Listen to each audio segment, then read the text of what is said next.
ദൃശ്യസംസ്കാര പഠനങ്ങളിലെ സമീപനങ്ങൾ.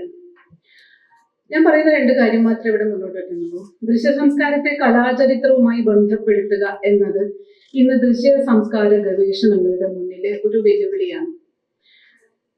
അത് മാത്രമല്ല, കലയുടെ തന്നെ ആത്മവിമർശ ചരിത്രം കൂടി ഉൾക്കൊള്ളുന്ന വിധം ദൃശ്യ സംസ്കാര പഠനങ്ങളെ പൊതുവ്യവഹാരമാക്കുകയും വേണം.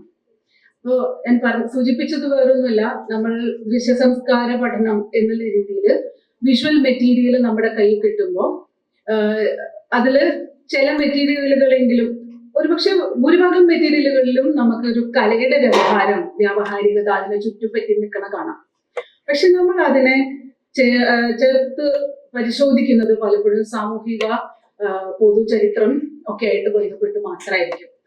ഇപ്പൊ കുറച്ചു നേരത്തെ നമ്മൾ കേട്ട ഇതില് അത് പക്ഷെ പെർഫോമൻസ് ഹിസ്റ്ററിയുടെ ഉള്ളിലാണ് വരുന്നത്.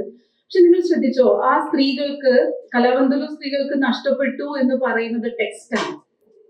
അതായത് അവർക്ക് നഷ്ടപ്പെട്ടത് കഥയാണ്. അവർ കയ്യിൽ നിലനിന്നത്, അല്ലെങ്കിൽ അവർ നിലനിർത്താൻ ശ്രമിച്ചത് ഒരു ഫോമാണ്, ഒരു അബ്സ്ട്രാക്ഷൻ ആണ്. അവർ നിലനിർത്താൻ ശ്രമിച്ചത് അതിൽ ആക്ഷൻസ് ആണ്. കഥ അവർക്ക് പോയി, പക്ഷെ ആക്ഷൻസ് ആണ്. ഈ കഥയില്ലാതെ, സാഹിതീയതയില്ലാതെ പാട്രിയാർക്കിക്ക് നിലനിൽക്കാൻ പറ്റില്ല എന്നുള്ളത് കൊണ്ട് കൂടിയിട്ടായിരിക്കാം. ഇനി ഇതൊരു സാമാന്യ നിയമം പോലെ പറഞ്ഞതാണ്, അതിൽ കൃത്യമായ കാരണങ്ങൾ സാമൂഹികമായിട്ടുണ്ടെന്ന് നമുക്കറിയാം. അപ്പൊ അതൊക്കെയാണ് ഞാൻ നേരത്തെ പറഞ്ഞത്. കലയ്ക്കകത്ത് കലയുടെ ഭാഷ രൂപപ്പെടുത്തുന്ന കാര്യത്തിൽ സാമൂഹികവും ചരിത്രപരവുമായ ഘടനകൾ പ്രവർത്തിക്കുന്നുണ്ട്. നമ്മൾ ഈ ഘടനകളുടെ ഒരു ഭാഗമാണ് ഈ കല എന്ന് കണ്ടാൽ ഇതൊരിക്കലും നമുക്ക് കണ്ടെത്താൻ പറ്റില്ല. കല എന്ന് പറയുന്നത് ഈ സാമൂഹിക ഘടനകളുടെ ഒരു ഭാഗം മാത്രമാണ്. ഒരു ആചാരങ്ങളുടെ, കുറെ നിഷ്ഠകളുടെ, കുറെ മികച്ച കലയെ കുറിച്ചുള്ള ധാരണകളുടെ ചില ചിട്ട വഴികളുടെ, നമ്മളങ്ങനെ പറയില്ലേ, ചിട്ട, ഈ ചിട്ടകളുടെ ഭാഗമാണ് അതിന്റെ സാമൂഹികത. ചിട്ട ഒരു സാമൂഹികതയാണ്, അതിന്റെ ഒരു ഭാഗം മാത്രമാണ് ഈ കല എന്ന് പറയുന്നത്. അല്ലെങ്കിൽ കലാപരമായ മെറ്റീരിയൽ ഇന്ന് കാണുന്നത് പ്രശ്നമാണ്. അതാണ് ഞാൻ ആദ്യം മുന്നോട്ട് വയ്ക്കുന്ന ഒരു പോയിന്റ്. കലയെ നിലവിലുള്ള മറ്റൊന്നിന്റെ വ്യാഖ്യാനമായി മാത്രം അവതരിപ്പിക്കുമ്പോഴുള്ള ചില അപകടങ്ങള്. സത്യത്തിൽ സ്ഥലകാലങ്ങളിൽ അനന്യതയുടെ സാധ്യതകൾ തുറന്നു വെക്കുന്ന ഒരു പ്രക്രിയയാണ് കല. സ്ഥലകാലങ്ങളെല്ലാം ചേർന്നു വരുന്ന ഒരു സാമാന്യ തലവും അതിനുണ്ട്. കലയുടെ സാധ്യതകൾ തുറക്കുന്നത് ഒരു വസ്തുവിലോ ചിന്തയിലോ മുഹൂർത്തത്തിലോ ആകാം. ആ തുറവിയെ അതിന്റെ സവിശേഷമായ അവസ്ഥ അഥവാ കലാത്മകതയായി മനസ്സിലാക്കാം. കുറച്ച് നേരത്തെ ഇതിലെല്ലാം എക്സാമ്പിൾസ് മുമ്പിൽ കിട്ടിയത് കൊണ്ടാണ് എനിക്ക് പറയാൻ എളുപ്പം. ഞാൻ വേറൊരു ഉദാഹരണം പറയത്തില്ല.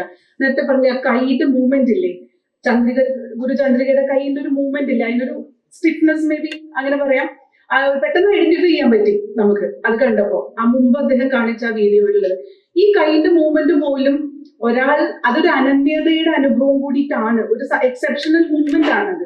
ഒരുപക്ഷെ തുടക്കത്തിൽ വിഷ്ണു കാണിച്ച വിമർശം വന്നത് ഈ കൈയിൽ കാലമൊക്കെ ഇത്രയ്ക്ക് പൊക്കി കളിക്കുന്ന ഡാൻസ്, അതല്ല കുച്ചിപ്പുടി എന്ന് പറയുന്നുണ്ട് അതിൽ. ഞാൻ പെട്ടെന്നൊന്ന് വായിച്ചത്. അപ്പൊ ഈ കൈ കാലമൊക്കെ ഇത്രയധികം അനക്കി ചെയ്യുന്നു എന്നല്ല, അല്ലെങ്കിൽ ഈ കലയുടെ ഫോം ഉണ്ടല്ലോ, അത് ശക്തമായി ഒരു ഭാഷയായി പ്രവർത്തിക്കുന്നുണ്ട്. അപ്പൊ ഈ നമ്മൾ എത്ര സാമൂഹികമായിട്ടുള്ള ചരിത്രങ്ങൾ എത്ര നമ്മൾ നോക്കിയെടുക്കുമ്പോഴും ഈ കാര്യം കൂടി അതിലേക്ക് ഘടിപ്പിച്ചില്ലെങ്കിൽ നമ്മളുടെ അന്വേഷണങ്ങൾ കലയുടേതായ ചില പൊട്ടൻഷ്യൽ മേഖലകൾ സ്പർശിക്കാതെ പോകാം എന്നുള്ളതാണ്. ഇനി അടുത്തൊരു പോയിന്റ്, അധികാരവും സമ്പത്തും അതിലൂടെ ആവിഷ്കരിക്കപ്പെടുന്ന രാഷ്ട്രീയവും ചരിത്രത്തിന്റെ എക്കാലത്തെയും പ്രിയപ്പെട്ട വിഷയങ്ങളാണ് എന്ന് വെച്ച് ചരിത്രം എന്ന പൊതുവായ ജ്ഞാനരൂപത്തിനകത്ത് വെച്ച് കലാവസ്തുക്കളെ കൂടി പഠിക്കാൻ അനുവദിക്കുന്ന ഒരു ഉദാരമായ വ്യവസ്ഥയുടെ പേരല്ല കലാചരിത്രം. കാലത്തിന്റെ മാപിനികൾ പ്രവർത്തിക്കുന്ന തരത്തിലുള്ള പണികൾ, അതായത് വർക്ക്, ടെക്നിക് ഓഫ് മേക്കിംഗ്, പണി അറിവുകൾ, നോളജ് ഓഫ് മേക്കിംഗ്, വസ്തുക്കളും അതായത് തിങ്സ്, അവയുടെ പദാർത്ഥ ഗുണങ്ങളും, മെറ്റീരിയാലിറ്റി, ഫിസിക്കൽ പ്രോപ്പർട്ടീസ്, മെറ്റീരിയാലിറ്റി, ആകാര ഗുണങ്ങളും, ഫോർമൽ പ്രോപ്പർട്ടീസ്, അവയുടെ എല്ലാം അർത്ഥ ഉൽപാദനങ്ങൾ, മെക്കാനിസംസ് ഓഫ് മീനിങ്, ഇതൊക്കെ കൂടി ഉണ്ടാക്കുന്ന സാമൂഹിക ജീവിതവും, ഇതൊക്കെ കൂടി ചേർന്ന് വരുന്നൊരു ഭാവുകത്വത്തിന്റെ പേരാണ് കലാചരിത്രം. ഈ ഭാവുകത്വമാണ് കല എന്ന സാധ്യതയെ മഹത്വമേറിയ ഒന്നായി മനുഷ്യ ജീവിതത്തിൽ തുറന്നു വെക്കുന്നത്. ഇതിനെ നിഷേധിക്കുന്നതിന്റെ സാമൂഹിക ഘടന എന്താണ്, ഇതിനെ കുറച്ചു മനുഷ്യർ മറ്റു കുറച്ചു മനുഷ്യർക്ക് നിഷേധിക്കുന്നത് എന്ത് തരം ഘടനയുടെ പുറത്താണ് എന്നുള്ളതാണ് നമുക്ക് നോക്കാനുള്ളത്. അതുകൊണ്ട് തന്നെ കലാഗവേഷണത്തിന്റെ രീതിശാസ്ത്രങ്ങൾ പല വിധത്തിലുള്ള ഭാവുകത്വ നിർമ്മാണങ്ങളോട് ശ്രദ്ധാലുവാകണം എന്നതാണ് ഞാൻ പറയുന്ന ഒരു പോയിന്റ്. മറ്റൊന്ന്, ചരിത്രം, ശാസ്ത്രം, മനഃശാസ്ത്രം, ദാർശനിക വ്യവഹാരങ്ങൾ, സാമൂഹിക പഠനങ്ങൾ, ഇങ്ങനെയുള്ള വൈജ്ഞാനിക രൂപങ്ങൾ ഈ ഭാവുകത്വ നിർമ്മിതികളെയും പ്രക്രിയകളെയും വ്യാഖ്യാനിക്കുന്നതിനും വിമർശിക്കുന്നതിനും സഹായകമാണെന്നിരിക്കെ ഈ വൈജ്ഞാനിക രൂപങ്ങളുടെ പൊതുവായ വിചാര മാതൃകയിൽ ഉൾക്കൊള്ളിക്കാവുന്ന ഒരു ചെറു ഘടകമായി കലാകൃതികളെയും കലാകർത്താക്കളെയും പ്രതിഷ്ഠിച്ചാൽ കലാഗവേഷണത്തിന്റെ മർമ്മം പോയി പോകും. ഒരു എക്സാമ്പിൾ പറയും, ഇപ്പോൾ ഒരു ഫോക്ലോർ ഗവേഷണം നമ്മൾ നടത്തുകയാണെങ്കിൽ അതിനകത്ത് നമ്മളുടെ ഒരു ധാരണ എന്താ വെച്ചാൽ എല്ലാ കലാസൃഷ്ടിക്കും അതിൽ തന്നെ നിയമങ്ങളൊക്കെ ഉണ്ട്. അപ്പൊ ആ നിയമം എന്താണെന്ന് ആ ആളോട് ചോദിച്ചറിയുന്നതാണ് ഏറ്റവും വലിയ നോളജ് എന്ന് നമ്മൾ വിചാരിക്കും. പക്ഷേ ഈ കലാകർത്താക്കളെയും കലാസൃഷ്ടികളെയും ഒക്കെ ആ പൊതുവിചാര മാതൃകയിൽ ഉൾക്കൊള്ളിക്കുന്നത് കൊണ്ടാണ് നമുക്ക് അവർ പറയുന്ന അറിവുകളിലാണ് ഇത് നിലനിൽക്കുന്നത് എന്ന് അൺക്രിട്ടിക്കലായിട്ട് നോക്കുന്നത് നമ്മൾ. മറിച്ച് ഈ ചോദിക്കുന്ന ജ്ഞാനം പറയുന്ന ആ ഒറിജിനൽ എന്ന് പറയപ്പെടുന്ന ആ ആൾക്കും ഇടയിൽ എന്ത് ബന്ധമാണുള്ളത്? ഇനി ആ തരുന്ന ഒറിജിനൽ നോളജ് സപ്പോസിഡ്ലി അത് തരുന്ന മനുഷ്യൻ അയാളുടെ പ്രക്രിയകളിൽ എവിടെയാണ് വന്ന് നിൽക്കുന്നത്? അതായത് കളമെഴുത്തില് മറ്റേ എന്താണ് പിങ്ക് കളറ് വെച്ച് ഒരു ദേവിയുടെ മുഖം ചെയ്യുന്ന ആള് സത്യത്തിൽ നിൽക്കുന്നത് ഈ കളർ ഷിഫ്റ്റ് ആണ്. അത് സത്യത്തിൽ ഈ ഷിഫ്റ്റിന്റെ എവിടെ വെച്ചത് ഈ കളറായത് ഇവിടെ. പക്ഷെ അദ്ദേഹം ഒരു പക്ഷെ ആ പണ്ടൊക്കെ അങ്ങനെയായിരുന്നു, ഇപ്പൊ ഇങ്ങനെയാണെന്നൊക്കെ പറഞ്ഞ കുറച്ച് പരിതാപത്തോടു കൂടി ഈ പുതിയ ഫോം ഇവിടെ ഉപയോഗിക്കുന്നുണ്ടാവും. അപ്പൊ അദ്ദേഹത്തിന്റെ പരിതാപം ആധുനികതയുടെ ഒരു റിഫ്ലക്ഷൻ ആയിട്ട് കണ്ടാൽ നമ്മൾ പണി കഴിഞ്ഞു എന്ന് വിചാരിക്കും നമ്മള്. പക്ഷെ ഇല്ല, ഈ മാറ്റങ്ങളിൽ പലപ്പോഴും ശ്രദ്ധിച്ചിട്ടുള്ളത് ഇപ്പോ ഇതിന്റെ ഉള്ളിൽ ക്യാപിറ്റലിസത്തിന് ഒരു റോളുണ്ട്, ഇതിന്റെ ഉള്ളിൽ പലതരം സാമൂഹിക ബന്ധങ്ങൾക്ക് ഒരു റോളുണ്ട്. അതിൽ നിന്ന് കണ്ടെത്താൻ നമുക്ക് സാധിക്കാതെ വരുന്നത് പലപ്പോഴും ഈ ആളുടെ വിവരം, ഇയാൾ തരുന്ന ഒറിജിനൽ വിവരം മൗലികമായ വിവരമാണെന്ന് കരുതുകയും അൺക്രിട്ടിക്കലി അത് എടുക്കുകയും ചെയ്യും. ഞാനും ആ നോളജ് സോഴ്സും തമ്മിലുള്ള ബന്ധം പോലും നമ്മൾ ക്രിട്ടിക്കലായിട്ട് കാണാൻ തയ്യാറാവാതിരിക്കുന്ന ഒരു അവസ്ഥയുണ്ട്. ഞാൻ നേരത്തെ പറഞ്ഞ പോലെ അങ്ങനെ ക്രിട്ടിക്കലായിട്ട് കാണുമ്പോഴാണ് ഈ കലയുടെ ഫോം, ഞാൻ നേരത്തെ പറഞ്ഞല്ലോ മെറ്റീരിയൽ ഗുണങ്ങള്, അതുപോലെ മേക്കിംഗ്, ഇതൊക്കെ ഇമ്പോർട്ടന്റ് ആവുന്നത്, അതൊക്കെ നമ്മൾ ശ്രദ്ധയിൽ പെടുന്നത്. പൊതുവായ വിചാര മാതൃകയിൽ ഉൾക്കൊള്ളിക്കാവുന്ന ഒരു ചെറുഘടകമായിട്ട് കണ്ടാലുള്ള അപകടം സവിശേഷതയുള്ള എന്തെങ്കിലും സാധ്യത ജീവിതത്തിൽ തുറന്നു വെക്കുന്ന ഒരു പ്രക്രിയയായി കലയെ അംഗീകരിക്കൽ എന്ന ഒരു പ്രക്രിയ നമ്മുടെ ഗവേഷണത്തിൽ ഇല്ലാതെ പോകും. കലയെ നിലവിലുള്ള മറ്റൊന്നിന്റെ വ്യാഖ്യാനമായി കണ്ടുകൂടാം. കാരണം കല സ്വയം ഉണർത്തിവിടുന്ന അനുഭവ പരിസരങ്ങൾ നിലവിലുള്ള ബോധ്യത്തെ തിരുത്താൻ ശേഷിയുള്ളതാണ്. ഇത് ഞാൻ പറയുന്നത് എന്താ വെച്ചാൽ, നേരത്തെ നമ്മൾ കണ്ട നൃത്തത്തില് എന്തുകൊണ്ടാണ് ഈ സ്ത്രീകൾ കലാകാരികളായിട്ടുള്ള ഒരു സവിശേഷ ഗ്രൂപ്പും വ്യത്യസ്തമായ വിട്ടുമാറിയ ഗ്രൂപ്പ് എങ്ങനെ ഉണ്ടായി എന്ന് ആലോചിച്ച് നോക്കിയാൽ അവരിൽ എന്തുകൊണ്ടാണ് ചില ഘടകങ്ങൾ അവർക്ക് നഷ്ടപ്പെട്ടാലും വേറെ ചില ഘടകങ്ങൾ അവർ നിർമ്മിച്ചത് എന്തുകൊണ്ടാണ് എന്നത് നോക്കിയാൽ ഈ പറയുന്ന കല അവരിൽ ഉണർത്തിവിടുന്ന ചില അനുഭവങ്ങളുണ്ട്. ആ അനുഭവങ്ങൾ നിങ്ങളുടെ ഭാഷയല്ലാന്ന് മാത്രമേ ഉള്ളൂ.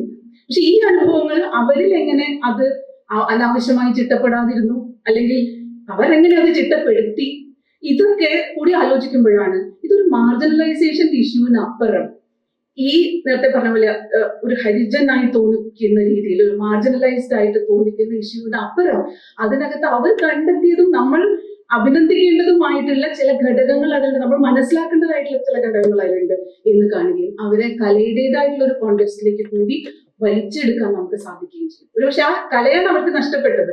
നമ്മൾ പറയും അവരുടെ ഓർമ്മയിൽ നിന്ന് അവരുണ്ടാക്കിയ ഒരു അക്കാലത്ത് നിലനിൽക്കാൻ വേണ്ടി അവരുടെ സർവൈവൽ ഹാബിറ്റിന്റെ ഭാഗം, ഒരു ട്രഡീഷണൽ ആയിട്ടുള്ള ഒരു പിന്തുടർന്ന കാര്യം നഷ്ടപ്പെട്ടു എന്ന്. ഇപ്പം നഷ്ടപ്പെട്ടത് അനന്യതയ്ക്ക് വേണ്ടിയിട്ടുള്ള ഓരോ മനുഷ്യന്റെയും മോഹമാണ്. അതിന്റെ ഉള്ളിൽ നിന്നാണ് സ്ത്രീകൾ അങ്ങനെ സവിശേഷം സന്തോഷിക്കാൻ തുടങ്ങിയത്. ഈ സവിശേഷം സന്തോഷിക്കാൻ തുടങ്ങുന്ന സ്ത്രീകളെ നമ്മൾ ഇപ്പോഴും കാണുന്നില്ലേ? ഇപ്പോഴും സ്ത്രീകൾ അവരുടേതായ സവിശേഷ അന്വേഷണങ്ങൾ നടത്തുന്ന സമയത്ത് അവരുണ്ടാക്കുന്ന ഭാഷ, ആ ഭാഷാപരമായി അതിനെ കാണാൻ ശ്രമിച്ചില്ലെങ്കിൽ നമ്മൾ ഒരു പൊതു പാരഡൈമിൽ മാത്രം ഒതുങ്ങിപ്പോകും. അങ്ങനെയാണെങ്കിൽ അടുത്ത ചോദ്യം, ആർട്ട് റിസർച്ച്, കലാഗവേഷണത്തിൻ്റെതായ ഒരു പ്രത്യേക വിചാര മാതൃക രൂപപ്പെട്ടിട്ടുണ്ടോ എന്നാണ്. അങ്ങനെയൊന്നും ഉണ്ടായിരിക്കുന്നത് പല അടരുകളായിട്ടാണ്. ആ അടരുകളെ കുറിച്ച് ഒരു ചെറിയ വിവരണം പറയാം. അതിൽ നിന്ന് എന്റെ അവതരണത്തിലെ രണ്ടാമത്തെ വാദം കലയുടെ ആത്മവിമർശ ചരിത്രത്തോടുള്ള പരിഗണനയിലേക്ക് ഒരു വഴിയുണ്ട്. അതായത് കലാഗവേഷണത്തിന് സാമ്പ്രദായികമായിട്ടുള്ള വിചാര മാതൃകകൾ ആദർശ സൗന്ദര്യം, സങ്കേതം, സൗന്ദര്യശാസ്ത്രം അഥവാ സൗന്ദര്യം എന്ന ഒറ്റപ്പെട്ട മൂല്യം, ഇതൊക്കെയാണ്. സൗന്ദര്യവും സംഗീതവും കുറിച്ച് പറയുകയാണെങ്കിൽ കലാപ്രവൃത്തികളിൽ നിന്ന് ഉത്ഭവിച്ചിട്ടുള്ളതും കലയെക്കുറിച്ച് നടത്തപ്പെട്ടിട്ടുള്ളതുമായ ചിന്തകളിൽ വലിയൊരു പങ്ക് നിർമ്മിതിയെക്കുറിച്ചാണ്. നിർമ്മാണം സാങ്കേതിക വിജ്ഞാനം കൊണ്ട് നടക്കുന്ന ഒരു കാര്യമാണ്. അതാകട്ടെ സൗന്ദര്യം എന്ന വിശേഷാശയത്തെ മുന്നോട്ട് വയ്ക്കുന്നു. അതിനാൽ സൗന്ദര്യവും സംഗീതവും തമ്മിൽ പല കാലങ്ങൾക്കുള്ളിൽ ഉണ്ടായിട്ടുള്ള ചരിത്രബന്ധങ്ങൾക്കുള്ളിലാണ് കലാഗവേഷണങ്ങളുടെ പ്രധാനപ്പെട്ട വിചാര മാതൃകകൾ ഉണ്ടായിട്ടുള്ളത്. ഒരു വസ്തു ഉണ്ടാക്കാനുള്ള പണിയറിവിനെ അരിസ്റ്റോട്ടിൽ വിളിച്ചത് പോയസിസ് എന്നാണ്. അതിലെ പൊയിൻ എന്നതിന് ഓരോ സംഗതികൾ ഉണ്ടാക്കൽ എന്നാണ് വിവക്ഷ. മെനയൽ, കെട്ടൽ എന്നൊക്കെയാണ് നമ്മൾ ഈ പറയുന്ന പോയട്രിയിലെ അർത്ഥം. മലയാളത്തിൽ പറഞ്ഞാലും കവിത ഒരുതരം കെട്ടലാണ്. അതൊരു ക്രിയയാണ്. കവിത ഒരു നൗണല്ല, മേക്കിംഗ് ആണ്. പണിയറിവ് വസ്തുവിലല്ല, ക്രിയയിലാണ് ഇരിക്കുന്നത്. ഒരു വസ്തു ഉണ്ടാക്കുന്നതിലെ പണിയറിവ് ആ വസ്തു സമൂഹത്തിൽ പ്രവർത്തിക്കുന്നത് എങ്ങനെയെന്ന ധാർമ്മികമായ പര്യാലോചനയിൽ നിന്ന് തീർത്തും വ്യത്യസ്തമായ കാര്യമാണോ എന്നൊരു മർമ്മപ്രധാനമായ ചോദ്യം ഇവിടെയുണ്ട്. അത് തീർത്തും വ്യത്യസ്തമാണെന്നാണ് യൂറോപ്യൻ ചിന്തയിലും ഇന്ത്യൻ മേഖലയിലെ ചിന്തയിലും പൊതുവേ കരുതപ്പെട്ടത്. കുട ഉണ്ടാക്കുന്നവന് അത് ഉണ്ടാക്കാൻ അറിഞ്ഞാൽ മതിയെന്നും ആ കുട സമൂഹത്തിൽ എങ്ങനെ പ്രവർത്തിക്കണമെന്ന് അറിയണമെന്നില്ലെന്നും അതിന്റെ സാമൂഹിക ജീവിതവും അതിലെ നൈതികതയും അയാളുടെ ബാധ്യതയല്ലെന്നും അരിസ്റ്റോട്ടലിന്റെ മാത്രമല്ല പിൽക്കാലത്ത് പല യൂറോപ്യൻ ചിന്തകരുടെയും പൊതുധാരണയാണ്.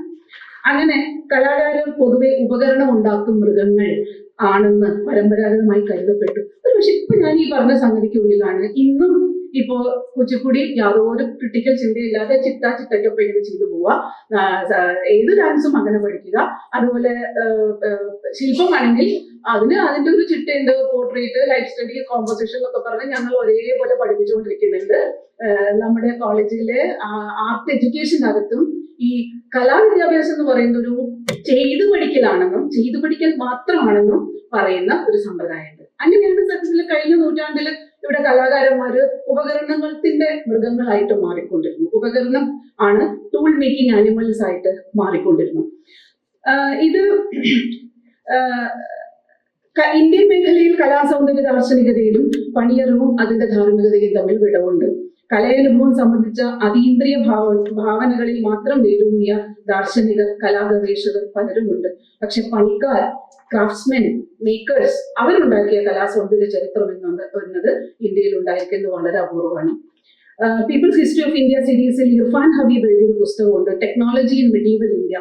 ഇന്ത്യൻ കൈപ്പണിക്കാർ, ക്രാഫ്റ്റ്സ്മെൻ തങ്ങളുടെ പണിയുപകരണങ്ങളുടെ പരിഷ്കരണത്തിൽ വൈമുഖ്യം കാണിച്ചിരുന്നു എന്ന് മാത്രമല്ല അവരുടെ അപരിഷ്കൃതത്വം മറികടക്കാനുള്ള അധികമായ ശാരീരിക അധ്വാനം വികസിപ്പിച്ചിരുന്നു എന്നും പറയുന്നു. അതായത് നമ്മുടെ ടൂളിൽ പരിഷ്കാരമില്ല, ടൂൾ തുറന്നുകൊണ്ടേയിരിക്കും.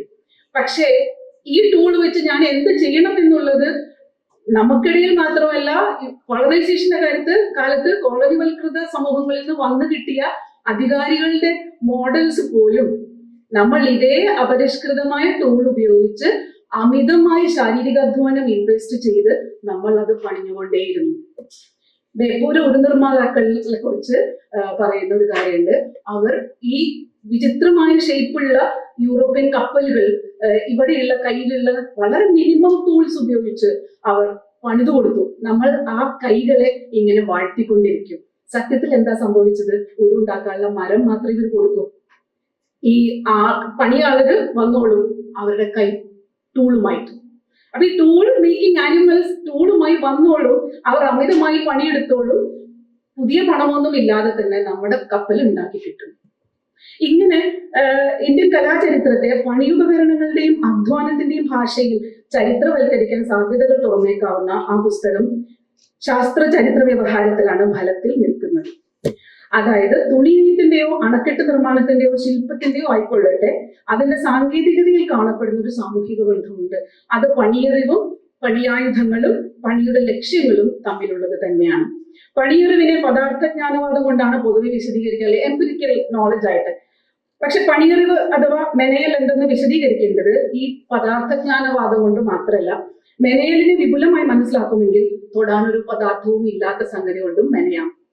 അൽഗോരിതങ്ങളുടെ ഭാവനാ രൂപങ്ങൾ, അൽജിബ്രൈക് ഫാന്റസീസ് അഥവാ തൊടാനാകാത്ത സംഗതികൾ കൊണ്ടുള്ള ഇന്നത്തെ പ്രോഗ്രാമിങ്ങുകളെ നമ്മൾ ഭാഷ എന്ന് പറയുന്നത് വെറുതെയല്ല. വാമൊഴിയും വരമൊഴിയും മാത്രമാണ് ഭാഷ എന്ന് പൊതുവെ കരുതപ്പെടുന്നുവെങ്കിലും ഇന്ദ്രിയാനുഭവങ്ങളും ഭാഷയാണ്. ഇവിടെ കലാകാരന്മാര് ഈ ഭാഷയുടെ മണ്ഡലത്തിൽ പെടാതെ പോയത് നമ്മൾ കരുതുന്നത് ഭാഷ എന്ന് പറയുന്നത് സാഹിത്യമായി ആണ്, അർത്ഥോൽപാദകം മാത്രമാണ് എന്നാണ് അതിൻ്റെ ഒരു കാരണം. ഇന്ദ്രിയാനുഭവങ്ങളുടെ, അതായത് അനുഭവത്തെ നേരിട്ട് ബോധ്യപ്പെടുത്തുന്ന ഒന്നല്ല ഭാഷ. അത് അനുഭൂതികളുടെയും ആംഗ്യങ്ങളുടെയും ഇടങ്ങളുടെയും ചിഹ്ന വ്യവസ്ഥയാണ്. ഇന്ദ്രിയാനുഭവങ്ങൾക്ക് നേരിട്ട് വഴങ്ങാത്തവയാണ് വാമൊഴിയും വരമൊഴിയും. പൂച്ചയെന്ന് പറഞ്ഞാലും പൂച്ചയെന്ന് എഴുതിയാലും അത് പൂച്ചയില്ല. മറിച്ച് പൂച്ചയുടെ ഒരു ചിത്രത്തിലും ശില്പത്തിലും ഫോട്ടോഗ്രാഫിലും പൂച്ച എന്ന വാക്കിലുള്ളതിനേക്കാൾ കൂടുതൽ പൂച്ചയുണ്ട്.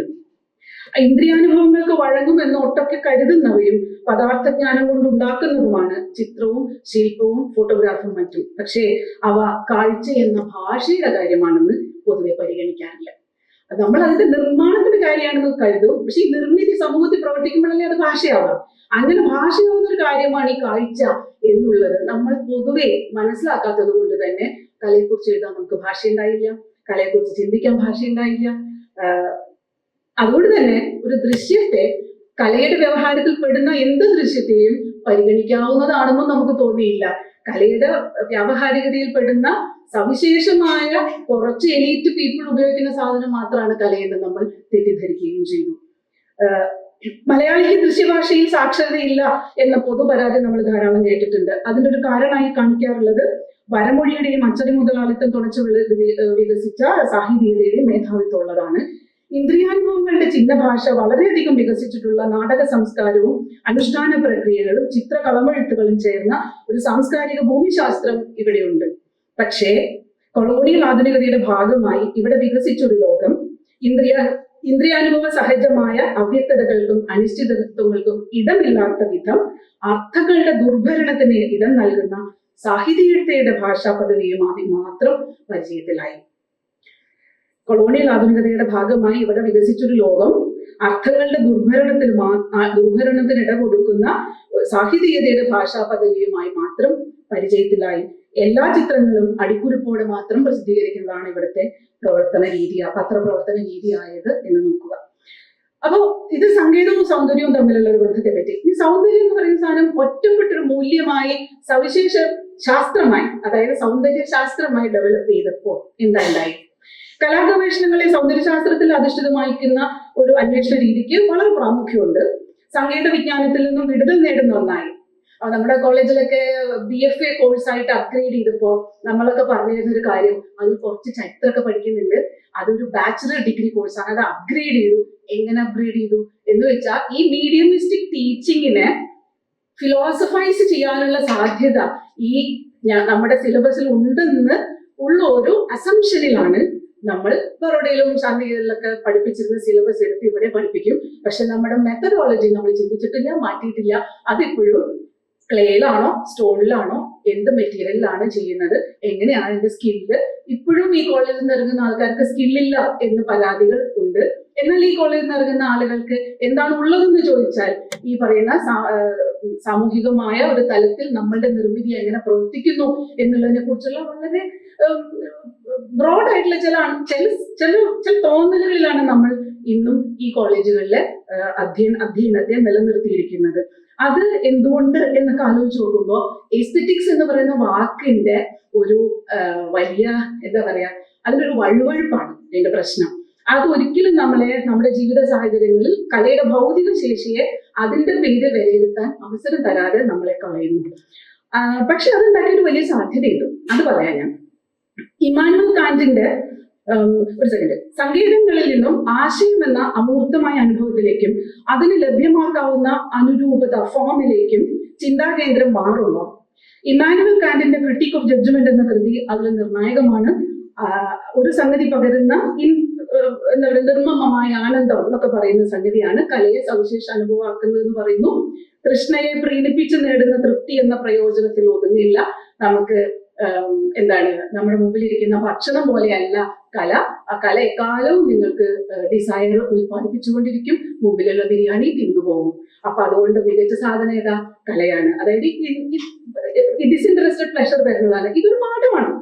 ഇവിടെ പിന്നീട് ആധുനിക കലയുടെ അടിസ്ഥാന പരിസരമായി വികസിച്ചതും ഈ കാന്തിയൻ കലാ സൗന്ദര്യ ശാസ്ത്രമാണ്. ഒരു ചിത്രം വരച്ചു കാട്ടിയത് മാത്രമല്ല അതിന്റെ കാഴ്ച, അതിന്റെ പ്രകൃതത്തിന് അഥവാ ഉത്ഭവത്തിനാണ് പ്രാധാന്യം. അതാണ് ഈ സൃഷ്ടാവ്, കലയുടെ സൃഷ്ടാവാര് എന്നൊക്കെ ആ വാക്ക് തന്നെ അവിടെ അങ്ങനെ വരുന്നതാണ്. ആധുനിക കലയില് സൃഷ്ടാവ്, സൃഷ്ടി എന്നൊക്കെയല്ലേ നമ്മൾ പറയാം. കലാകൃതി എന്നൊക്കെ ഇപ്പോഴല്ലേ പറഞ്ഞു തുടങ്ങി, കലാകാരൻ എന്നും ഇപ്പോഴല്ലേ പറഞ്ഞു തുടങ്ങി. ആർട്ടിസ്റ്റ് എന്ന് പറയുന്നത് എപ്പോഴും നമുക്ക് ആ ഇംഗ്ലീഷ് വേർഡ് തന്നെയാണ്. ആ എന്താ പറയാ, സൃഷ്ടി ആക്കുന്നത്. അപ്പോ ഉത്ഭവത്തിന്റെ നേർപ്പകർപ്പ് അനുരൂപത ഉണ്ടാക്കുന്നത് കണ്ടതിന്റെ നേർപ്പകർപ്പ് ഉണ്ടാക്കും പോലെയല്ല, ഏറെക്കുറെ അസാധ്യമാണ്. ഉത്ഭവം അങ്ങനെ നേർപ്പകർത്താൻ പറ്റില്ല എന്ന് പറഞ്ഞുകൊണ്ട് ആ പറ്റായ്മയുടെ തോന്നൽ ഒഴിവാക്കുന്നതാവുന്നതായിട്ട് സൗന്ദര്യം എന്ന ആശയം 18-19 നൂറ്റാണ്ടുകളിൽ യൂറോപ്യൻ കലയിൽ വികസിച്ചിരുന്നു. കാൽപ്പനികതയിലാണ് ആ പരിണാമം ആദ്യം നമ്മൾ കാണുന്നത്. കാൽപ്പനികതയുടെ ജീവിതപ്രേമം നമ്മൾ പല കവിതകളിലും പഠിച്ചിട്ടുള്ളത് പോലെ വൈരുദ്ധ്യങ്ങളെ തുറന്നു കാട്ടും വിധം തത്വചിന്താപരമായത് വെറുതെയല്ല. പാശ്ചാത്യ ദാർശനികതയുടെ ചരിത്രത്തിൽ സൗന്ദര്യം എന്ന തത്വം അതിനകത്തേക്ക് തന്നെ ഘനീഭവിക്കുന്നതാണ്. അതിന്റെ ഉത്ഭവത്തെക്കുറിച്ചുള്ള ചിന്തയിലേക്ക് ഗാഠമായി തീരുന്നതാണ് കാന്തിയൻ ഇതിൽ കാണുന്നത്. അപ്പോ പ്രശ്നം എവിടെയാണ്? ഞാൻ പറഞ്ഞു വരുന്ന പോയിന്റ്, കേവല തത്വചിന്തയ്ക്ക് അപ്പുറം പ്രവർത്തിക്കാൻ ശേഷിയുള്ള കലയുടെ ഒരു രാഷ്ട്രീയം തന്നെ സൗന്ദര്യശാസ്ത്രത്തിന്റെ വഴിയിൽ ആധുനിക കല കൊണ്ട് രൂപപ്പെടാൻ പ്രേരണയായത് ഇങ്ങനെ ഒരു കാന്തിയൻ നോഷനാണ്. അതായത് വരച്ചൊരു ചിത്രം അതിന് പുറത്ത് കാണുന്ന ലോകത്തിന്റെ പ്രതിനിധാനമല്ലെന്നും അത് അതിൽ തന്നെ സ്വയംപൂർണമാണെന്നുമുള്ള ഒരു സ്ട്രാറ്റജിക് നോഷനാണ് അവിടെ കല എന്ന് പറയുന്നത്. അതാണ് അങ്ങനെ സ്വയം പ്രഖ്യാപിക്കുന്ന ഒന്നാണ് ആധുനിക കല നമുക്ക്. അതിനാൽ അത് ലോകത്തിന്റെ ഒരു ചിത്രം കണ്ടപ്പോ പിക്കാസോന്റെ ചിത്രം കണ്ടിട്ട് ആർക്കെങ്കിലും അനുഭൂതിയും വികാരവും ഉണർന്നതായിട്ട് കേട്ടിട്ടുണ്ടോ?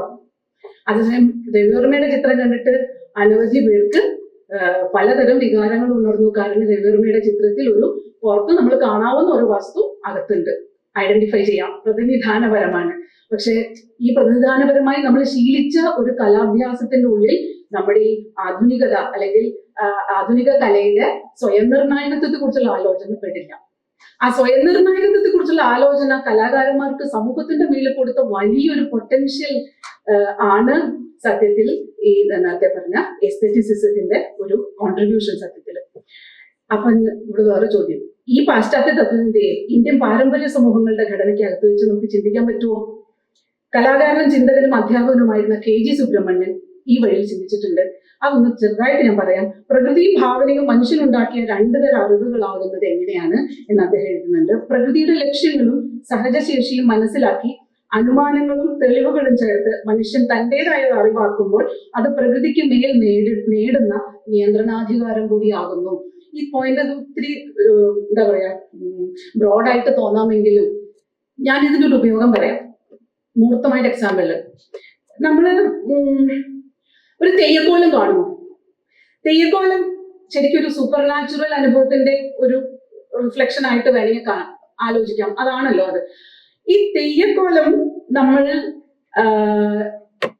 അതിന്റെ കണ്ണ് നിലവിലുള്ള ഏതോ ഒരു പഴുതാരയിൽ നിന്ന് ഏതോ പഴുതാര അനുഭവമാണ് ഈ കണ്ണിൽ കാണുന്നത്, അല്ലെങ്കിൽ ഏതോ ഒരു ചെലന്തിയുടെ അനുഭവമാണ് ഈ കണ്ണിൽ കാണുന്നത്, അല്ലെങ്കിൽ ഒരു പ്രത്യേക രീതിയിലുള്ള ജോമെട്രിക് പാറ്റേൺ അത് നമുക്ക് തരുന്ന ഒരു ഗംഭീരമായ ഘടനാപരമായ ഒരു സൗഭഗമുണ്ട്. ആ സൗഭഗത്തിന്റെ അനുഭവമായിരിക്കും കോലം തരുന്നത്. പക്ഷെ പലപ്പോഴും തെയ്യം എന്താണ്, തെയ്യക്കാരോട് ചോദിച്ചാൽ അല്ലെങ്കിൽ തെയ്യാനുഭവം അത് കിട്ടുന്നവരോട് ചോദിച്ചാൽ ഈ കലയുടെ അനന്യതയുടെ അനുഭവത്തെ കുറിച്ച് അവരധികം സംസാരിക്കാൻ വഴിയില്ല.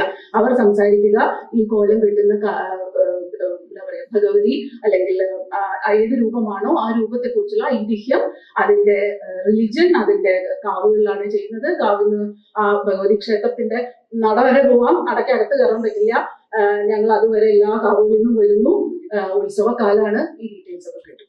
പക്ഷേ ഇത് തരുന്ന മറ്റൊരു ക്രിയേറ്റീവ് എഫ്ലോറസൻസിന്റെ കാര്യമുണ്ട്. ഇത് മനുഷ്യർ അനുഭവിക്കുന്നുണ്ട്, പക്ഷെ അതിന് നമുക്ക് ഭാഷയില്ല. സത്യത്തിൽ ഈ വേഷം കിട്ടുന്ന മനുഷ്യൻ ഈ മേൽ ഇത് മുഴുവൻ വെച്ച് കിട്ടുന്ന സമയത്ത് അയാളെ കുറിച്ച് തോന്നുന്ന അനുഭവം എന്താ? ഈ നാരായണൻകുട്ടി വിഷ്ണുമായി ആവുന്ന മൊമെന്റിൽ ഉണ്ടാവുന്ന അനുഭവം എന്താ? അത് ആ ക്രിയേറ്റീവ് എഫ്ലോറസൻസ് എന്ന് പറഞ്ഞ സാധനം ഇന്ത്യൻ കലയിൽ മൊത്തത്തിലുണ്ട്. അത് നേരത്തെ നമ്മൾ പാശ്ചാത്യരുടെ കഥ പറഞ്ഞ പോലെ കാണപ്പെടുന്ന ലോകത്തിന്റെ ഒരു പ്രതിനിധാനം, അകന്ന് നിന്ന് നോക്കിക്കാണുന്ന പ്രതിനിധാനത്തിന്റെ കാര്യമല്ല. പക്ഷെ നമ്മളെ സംബന്ധിച്ച് ഇപ്പൊ അതും നമ്മുടെ ഇത് തന്നെയാണ്. കൊളോണിയലിസം വഴി നമുക്ക് കിട്ടിയ ആ ഒരു ഭാഷയാണ്. അപ്പൊ പറഞ്ഞു വരുന്നത് ഈ ക്രിയേറ്റീവ് എഫ്ലോറസൻസ് ഇന്ത്യയിലും ഉണ്ടായിരുന്നു എന്നുള്ളതാണ്. ഇനി ഞാൻ അടുത്ത് 2-3 പോയിന്റ് പറഞ്ഞു നിർത്താം. സൗന്ദര്യശാസ്ത്രത്തിന്റെ ഗവേഷണ രീതികൾ ഇന്ന് നേരിടുന്ന പ്രതിസന്ധികൾ എന്താണ്? ഒരു വസ്തുവിന്റെ പ്രയോജനത്തിനപ്പുറം നിലനിൽക്കാനുള്ള ഒരു മൂല്യമാണ് സൗന്ദര്യം. ഈ ആശയം കൊണ്ടാണ് അധ്വാന വിഭവ വിതരണങ്ങളുടെ സഹജീവനം പരമ്പരാഗത സമൂഹത്തിൽ സാധ്യമായിരുന്നത് എന്ന് സുബ്രഹ്മണ്യൻ നിരീക്ഷിക്കുന്നുണ്ട്. അവിടെ പക്ഷെ ഇപ്പോഴത്തെ പ്രശ്നം എന്ന് വെച്ചാൽ ആധുനിക സാമ്പത്തിക ബന്ധങ്ങളുടെ യുക്തിയിൽ നോക്കുമ്പോൾ ഭക്ഷണം, വസ്ത്രം, പാർപ്പിടം തുടങ്ങിയ സംരക്ഷണങ്ങൾ ഉള്ളവന്റെ അധിക കെട്ടിയിരിപ്പ് അല്ലെങ്കിൽ മിച്ചമൂല്യം അതാണ് ഭാവന എന്നാണ് നമ്മൾ കരുതുന്നത്. വിഭവ വിതരണങ്ങളുടെ അനിവാര്യമായ ചൂഷണ വ്യവസ്ഥയിൽ നിന്നും ഇനി മനുഷ്യന് മോചനമില്ലെന്ന് തോന്നുന്നത്ര ദുരന്തങ്ങൾ ഉള്ളത് കൊണ്ടാവാം നമ്മൾ ഭാവനയുടെയും കലയുടെയും അന്ത്യം ചർച്ച ചെയ്യാൻ തുടങ്ങിയത്. ഭാവനയുടെയും കലയുടെയും അന്ത്യത്തെക്കുറിച്ചുള്ള ചർച്ചകൾ നമ്മുടെ സമകാലികതയുടെ സൂചനകളാണ്. പ്രയോജനത്തിനപ്പുറം ഒരു വസ്തുവിന് നിലനിൽക്കാനുള്ള മൂല്യം ഉണ്ടാവാതിരിക്കുക എന്നുള്ളതാണ് ആ പ്രശ്നം. അപ്പൊ വിഭവങ്ങളുടെ വിതരണത്തെ നീതിയുക്തമാക്കുന്ന ഒരു ലോകത്തിന് മാത്രമേ ഭാവന കൊണ്ടുള്ള ഒരു സാംസ്കാരിക ബോധം സാധ്യമാകൂ എന്ന് വേണമെങ്കിൽ വാദിക്കാം. പക്ഷെ അതുകൊണ്ട് തന്നെ പദവി മൂല്യങ്ങൾ ഉള്ളവർക്ക് ആത്മാവിഷ്കാരത്താൽ പുഷ്പിക്കാനൊക്കെ ആവൂ എന്നും അവിടെ അത് നമ്മളെ പഠിപ്പിച്ചു എന്ന് വരും. അപ്പോ സ്വന്തം അതീത സൗന്ദര്യത്തിൽ നിലനിൽക്കാനാകാത്തതും കലയാണോ അല്ലയോ എന്നുള്ള സ്വത്വ പ്രശ്നത്തിൽ അപ്പൊ നമ്മൾ കുടുങ്ങിപ്പോകും. അങ്ങനെ കുടുങ്ങി നിൽക്കുന്ന ഒന്നാണ് സമകാലികത. അപ്പോ ഞാൻ പറഞ്ഞു വരുന്ന പോയിന്റ്, കലാഗവേഷണങ്ങളുടെ നിലവിലുള്ള സാമ്പ്രദായികമായ വിചാര മാതൃകകൾ എത്തിച്ചേർന്നിരിക്കുന്ന പ്രതിസന്ധിയെ പറ്റിയാണ്. ആ പ്രതിസന്ധി എന്ന് പറയുന്നത് സങ്കേത വിജ്ഞാനത്തിൽ നിന്നും സാമൂഹിക പ്രവൃത്തിയിൽ നിന്നും വിടുതൽ നേടി സ്വന്തം ഉത്ഭവം അന്വേഷിക്കുന്ന ഒന്നായി സൗന്ദര്യം എന്ന സങ്കല്പത്തെ മുൻനിർത്തുന്ന ആ രീതി സൗന്ദര്യം എന്ന മൂല്യത്തെ ഒറ്റപ്പെട്ട ഒന്നായി കാണുന്നു. അതിന്റെ പരിമിതികൾ പരിഗണിക്കാതെ ഇന്ന് കലാഗവേഷണം നടത്തുക സാധ്യമല്ല. 20-ാം നൂറ്റാണ്ടിൽ ആധുനിക ഇന്ത്യൻ കലയുടെ ചരിത്ര വിചാരങ്ങൾ പലതും ആധുനികതയെ നിർവചിച്ചിരുന്നത് പാരമ്പര്യം എന്ന ദ്വന്ദ്വത്തെ മുൻനിർത്തിയായിരുന്നു. അക്കാലത്ത് തന്നെയാണ് KG സുബ്രഹ്മണ്യൻ കൈപ്പണിയുടെയും മെനയലിന്റെയും ഭൂതകാലത്തെ സൂക്ഷ്മമായി പരിശോധിച്ച് പ്രഭാഷണങ്ങളും പേപ്പറുകളും എഴുതിയത്. അപ്പം പറഞ്ഞു വരുന്ന പോയിന്റ്, ഏറ്റവും എളിയവർക്കും പങ്കെടുക്കാവുന്ന കലാഭാഷയുടെ ഒരു സാമൂഹിക പ്രക്രിയയിലൂടെ സംസ്കാരവും പാരമ്പര്യവും ഇക്കാലമടക്കം ഏത് കാലത്തും സമകാലികമാകാറുണ്ട് എന്നുള്ളതാണ്. സ്വയംപൂർണമല്ല ഒരു നൈപുണ്യം. നൈപുണ്യം എന്ന് പറയുന്നത് അതിന്റെ സാമൂഹിക ഉപയോഗവുമായി ചേർന്നിരിക്കുന്ന മുഹൂർത്തത്തിൽ നമുക്ക് ഒരു കുടത്തിന്റെ കലാചരിത്രവും ChatGPT വഴി ജനറേറ്റ് ചെയ്ത ആർട്ടിന്റെ ചരിത്രവും ഒരേ സമയം മെനയൽ ആവശ്യമുള്ള ഭാഷയുടെ പ്രോഗ്രാമിംഗ് ആണെന്നും കാണാൻ പറ്റും. പാരമ്പര്യം എന്നത് ഭൂതകാലത്തിന്റെ, അതുകൊണ്ട് തന്നെ പാരമ്പര്യം എന്നത് ഭൂതകാലത്തിന്റെ അതേപടിയുള്ള പുനഃക്രമീകരണമല്ല, മതത്തിന്റെയും ജാത്യാചാരങ്ങളുടെയും തീവ്ര വ്യക്തിവാദത്തിന്റെയും ഗൂഢരാഷ്ട്രീയമുള്ള പുതുപ്പുകൾ നീക്കിവെച്ചുകൊണ്ട് മനുഷ്യന്റെ പണിയൊഴിവുകളുടെ തുടർച്ചയും വിടർച്ചയുമായി പാരമ്പര്യ കലയെയും ആധുനിക കലാചരിത്രത്തെയും സമകാലികതയും ഒരുമിച്ച് in the language of making ആക്കി നമ്മൾ ചരിത്രപ്പെടുത്തേണ്ടതുണ്ട്. അതാണ് ഒരു പ്രധാനപ്പെട്ട കാര്യം. അങ്ങനെ വരുമ്പോഴാണ് അതിന് സഹായകരമാകുന്ന വിധം പ്രാഥമിക വസ്തുവിവര ശേഖരണം ആർക്കൈവൽ പ്രാക്ടീസസ് ഒക്കെ കലാഗവേഷണത്തിന്റെയും സംസ്കാര പഠനങ്ങളുടെയും ഭാഗമായിട്ട് നമുക്ക് വരുന്നത്. 2 പോയിന്റ് കൂടി പറഞ്ഞു നിർത്താം. ഇന്നൊരു വസ്തു ഉണ്ടാക്കാനുള്ള വൈദഗ്ധ്യമുള്ള ആൾ, സ്കിൽഡ് വൺ, ഒരു വസ്തു ജീവിതത്തിൽ എങ്ങനെയെല്ലാം പ്രവർത്തിക്കുന്നു, അതുണ്ടാക്കുന്ന സാമൂഹികവും ധാർമ്മികവുമായ ഇടങ്ങൾ എന്തൊക്കെ എന്നെല്ലാം ആലോചിക്കേണ്ടതുണ്ട്. ഇന്ന് ഒരു ഡാൻസ് പ്രൊഡക്ഷൻ നിർമ്മിക്കുന്ന ഒരാൾ ഈ വസ്തു അല്ലെങ്കിൽ ഈ ഡാൻസ് പ്രൊഡക്ഷൻ എങ്ങനെ സമൂഹത്തിൽ ജീവിച്ചു എന്നുള്ളത് അന്വേഷിക്കേണ്ടതുണ്ട്. അതാണ് നമ്മളൊക്കെ ചെയ്യുന്ന ഈ കലാഗവേഷണത്തിന്റെ ഒരു പ്രസക്തി എന്നാണ് ഞാൻ പറഞ്ഞത്. അതാണ് ഇവിടെ പറഞ്ഞു വരുന്ന ഒരു കാര്യം. പക്ഷെ എനിക്ക് നിങ്ങളോട് പുതുതായിട്ടൊന്നും ചെയ്യാനില്ല. ഇവിടെ അത്തരത്തിലുള്ള അനവധി ക്രിട്ടിക്കൽ ഗവേഷണങ്ങൾ നടക്കുന്ന സ്ഥലമാണ് ഈ ഡിപ്പാർട്ട്മെന്റ്. പക്ഷേ ഈ ഒരു പോയിന്റ് വളരെ പ്രധാനമാണ്. അഥവാ നമ്മൾ ചെയ്യുന്ന പണി ഇമ്പോർട്ടന്റ് ആണെന്നെങ്കിലും പറയാൻ എനിക്ക് താല്പര്യമുണ്ട്. നവസാങ്കേതികതയുടെയും നവനാടകീയതയുടെയും സർഗാത്മക സാധ്യതകൾ അവിടെയാണ് വികസിക്കുന്നത്. അതിൽ നൈപുണ്യം സ്വയംപൂർണ്ണമല്ല. പിന്നൊന്ന്, കലയും സാങ്കേതിക വിദ്യയും മറ്റൊരു ഭാവനയിൽ കാണേണ്ടതുണ്ട്. അങ്ങനെ കാണുമ്പോൾ മാത്രമാണ് സംസ്കാര ചരിത്രം നമുക്ക്, അല്ലെങ്കിൽ കലാഗവേഷണം എന്ന് പറയുന്നത് ഒരു വിഷ്വൽ റിസർച്ച് ആവുകയും അത് സംസ്കാര ചരിത്രത്തിന്റെ ഭാഗമാവുകയും ചെയ്യുന്നത്. അതിന് ഈ കലാചരിത്രം എന്നുള്ള വൈജ്ഞാനിക രൂപത്തെ നമുക്ക് ഉടച്ചു വാർക്കേണ്ടതുണ്ട്. സങ്കേതവും അല്ലെങ്കിൽ പണിയറിവും പണിത വസ്തു സമൂഹത്തിൽ പ്രവർത്തിക്കുന്നത് എങ്ങനെ എന്നുള്ളതും രണ്ട് കാര്യങ്ങളല്ല, നമുക്ക് രണ്ടും ഒന്നാണെന്നും കരുതുമ്പോൾ മാത്രമേ നമുക്ക് ആ ഒരു ഗവേഷണ രീതിശാസ്ത്രം തിരിഞ്ഞു കിട്ടുകയുള്ളൂ. ചുരുക്കത്തിൽ ആ 5 പോയിന്റ് ഒരു പ്രാവശ്യം കൂടി വായിച്ചു നിർത്താം. ചിട്ടപ്പെടുത്തിയ ഒരു വൈജ്ഞാനിക രൂപം, ഒരു ഡിസിപ്ലിൻ സിസ്റ്റം ഓഫ് നോളജ് എന്ന നിലയിൽ മാത്രം കലാചരിത്രത്തെ കണ്ടുകൂടാ. അത് കാലഘട്ടത്തിന്റെ ബലതന്ത്രങ്ങൾക്ക് വിധേയപ്പെടുന്ന ഗവേഷണ രീതികളിൽ ഒതുങ്ങിപ്പോകും. ഏതെങ്കിലും വിധത്തിൽ കലയുടെ വ്യാവഹാരികതയിൽ പ്രവർത്തിക്കുന്ന ദൃശ്യാനുഭവങ്ങളെ നിലവിലുള്ള മറ്റൊന്നിന്റെ എന്തെങ്കിലും പറയാം, ഇപ്പൊ നമുക്ക് വേണമെങ്കിൽ ദേശീയത അല്ലെങ്കിൽ ഉത്തരവാദിനികത അല്ലെങ്കിൽ പലതരത്തിലുള്ള അനുഭവങ്ങളുണ്ടല്ലോ, പൊതു അനുഭവങ്ങൾ. അങ്ങനെ പൊതുവായ അനുഭവങ്ങളുടെ ഒരു റിഫ്ലക്ഷൻ ആയിട്ട് നമ്മൾ ഇതിനെ ഈ ദൃശ്യാനുഭവങ്ങളെ മനസ്സിലാക്കിക്കൂടാ. ഒരു കുഞ്ഞു കാര്യം പറയാം. ഞാൻ ഇലസ്ട്രേഷനെ കുറിച്ച് റിസർച്ച് ചെയ്ത സമയത്ത് എന്നോട് ഒരാള് പറഞ്ഞതെന്ന് വെച്ചാൽ, ഇലസ്ട്രേഷൻ എന്ന് വെച്ചാൽ സാഹിത്യ ആശ്രിതമാണ്. അപ്പൊ സാഹിത്യത്തെ ആശ്രയിച്ച് മാത്രം നിങ്ങൾ പഠിക്കുക, അത് വേറെ ഒന്നിലേക്ക് നിങ്ങൾ ശ്രദ്ധ പോകാൻ പറ്റില്ല, അതല്ല നിങ്ങളുടെ വിഷയം.